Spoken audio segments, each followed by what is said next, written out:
শীত পুরোপুরি জেঁকে না বসলেও রাজধানীর মার্কেটগুলোতে দেখা মিলছে গরম কাপড়ের, মিলছে ক্রেতাও। শীত আসার আগে আগেই প্রস্তুতিও সেরে নিচ্ছেন তারা। তবে বাজার বেশ চড়া বলে জানালেন ক্রেতারা।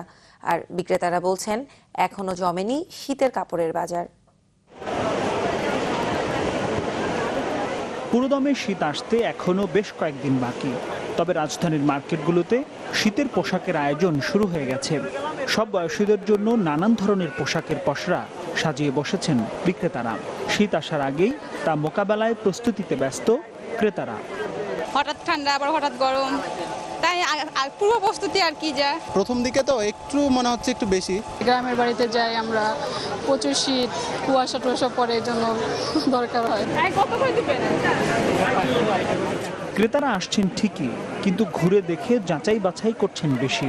তাই বিক্রি খুব একটা নেই বলে জানালেন বিক্রেতারা। আশা করতেছি শীত একটু বেশি পড়বো, তখন বেচা কিনা একটু বেশি হবে। এখন সব শীতের কাপড় ফুলাতে গিয়ে চেঞ্জে সোয়েটার মোটার এগুলা ভালো বিক্রি হচ্ছে। এই যে বাবুগুলা গেলান, ছোটনগুলা গেলান, খালি 50 করে গেলান, খালি 50, খালি 50। মার্কেটের পাশাপাশি সব ধরনের মানুষের অন্যতম আগ্রহ ফুটপাতের শীতের কাপড়ে।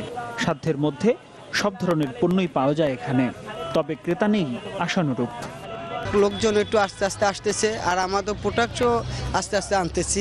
আমাদের এখানে সব সময় অন্য ধরনের সব ধরনের মানুষ আমাদের কম বেশি কিনে নেয়। তবে শীত পুরোপুরি না এলেও ব্যবসায়ীরা শীতকে সামনে রেখে ব্যবসার জন্য নিচ্ছেন প্রস্তুতি। মাসুম খান, চ্যানেল 24, ঢাকা।